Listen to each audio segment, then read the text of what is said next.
Well, South Carolina Republicans bracing for a Senate runoff between Darlene Graham and Ralph Norman, the sister of the late Senator Lindsey Graham, facing fallout from her debate performance on Newsmax.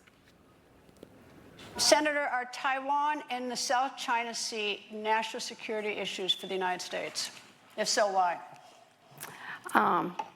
I'm sorry, could you repeat the question? Are Taiwan and the South China Sea national security issues for the United States, and if so, why or how? I'm just going to be honest here. I'm not on national security. I'm not that informed on national security.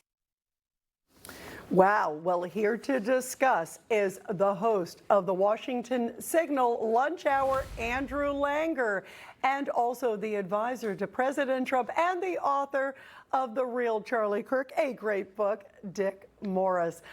Andrew, let's start with you. Did Darlene Graham, tank her candidacy during that debate? But you know what's interesting? I was watching last night. President Trump was there, of course, with her, and he said, I admire her honesty. Right. He actually turned it and said, you know, look, a lot of people try to cover up. I admire her candor. So can that turn it around, Andrew? I don't know if it'll turn it around. I mean, that was sort of my immediate reaction was, you know, marveling at her honesty. This very much may very well have been her Gary Johnson, what is Aleppo moment, you know, when he was being interviewed a few years ago. It's too bad, right? Because a really adept politician, maybe we don't need adept politicians anymore, but a truly adept politician could have taken that lack of knowledge about Taiwan and said, because I don't know about it, maybe it really isn't in the national security interests. Now, I would disagree with that as a rule, but on the other hand, that would have been the adept thing to do.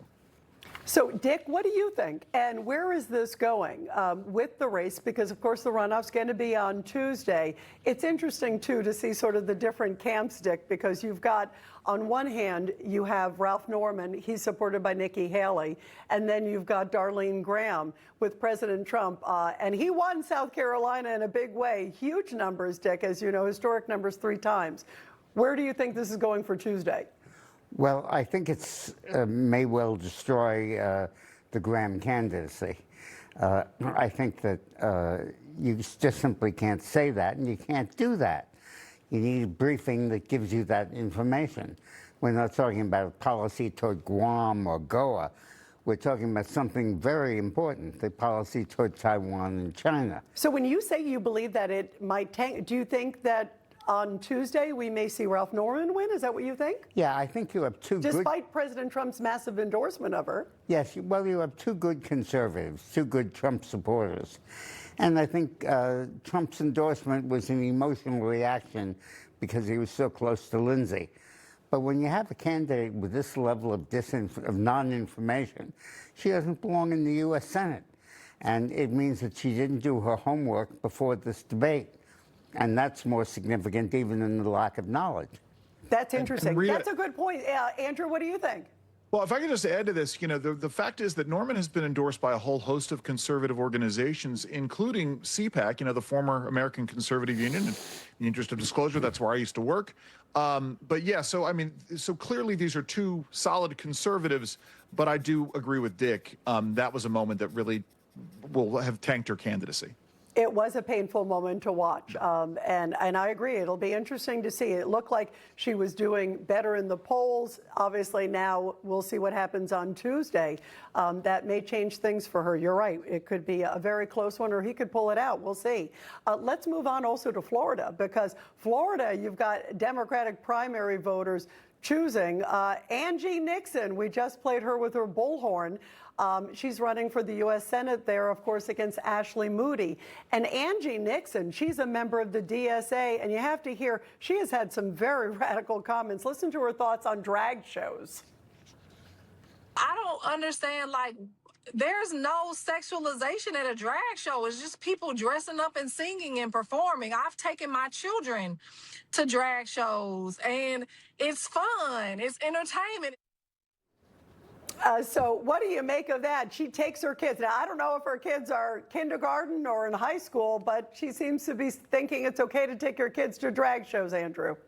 Listen, I just would love to see how that's going to play in the conservative Cuban communities of South Florida. I can't wait to see how that plays in the conservative communities in the villages, and certainly up in the Florida Panhandle. No, this is one of those instances in which Democrats are going to do what Democrats are going to do, and I can't wait to see sort of the spectacular flame out of this campaign. Well, it is going to be, I think, a blowout. I think so, too, if you look at the numbers there, especially in Florida. In fact, Republicans outnumber Democrats at 1.6 million in Florida. So, of course, the GOP has a big head start there. Now, Dick, I want to also get to the Treasury Department announcing that the national debt has crossed 40 trillion with the T dollars for the very first time. 80% of the American public holds that debt. Now, Vice President J.D. Vance was speaking about the debt during an appearance with our own Carl Higbie. Take a look, Dick.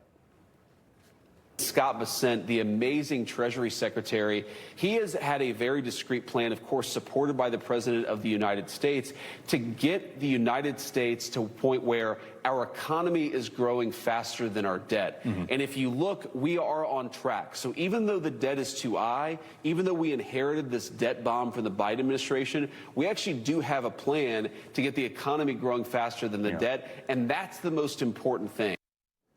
So, Dick, do you share his sentiments, and is this a political issue that's going to be tough for President Trump? Well, look, let's talk about the politics of it, because that's my thing. That's your thing. It sure is, by the way. Vance is really trying to use the economy issue as a comeback to Rubio's focus on foreign policy. Sometimes he takes tough assignments and explaining why a $40 trillion debt qualifies in that. But Vance has fallen in the last few months by 10 points, and Rubio has risen by 10 points. Used to be a 30-point gap, now it's just a 10-point gap. And I think appearances like this don't really help him. You do. No, and on the debt issue, just from a political standpoint, because President Trump has talked about wiping away the debt or having an impact, do you think this is going to be anything that's going to be hanging over, that they're going to throw this number out? They'll throw it out, but I don't think it's going to make a big difference. The issue is, what's your debt to your payment ability? And the debt is now 95% of the GDP, which is high, but it's only about 25% of the total wealth in America. So it's sustainable, and a lot of it, most of it, 32 trillion out of the 40 trillion, is owed to our fellow Americans. Much of it to the Social Security system. So I don't think it's a big deal, but I think Vance's defense of it is going to hurt him a little bit. It's going to be interesting, like you said, between the Vance-Rubio, all of those things. And, of course, that will get red hot right after the midterms, which is right around the corner. Dick, thank you very much. And, Andrew, thank you very much. Thanks for having me. Great to have both of you guys. And, everybody, just to let you know, Dick Morris's new book, The Real Charlie Kirk, is a powerful tribute to Charlie Kirk's life, his courage, and his mission. So get your copy today with a free offer. Go online and be sure to check it out. It is a great book. And everyone, coming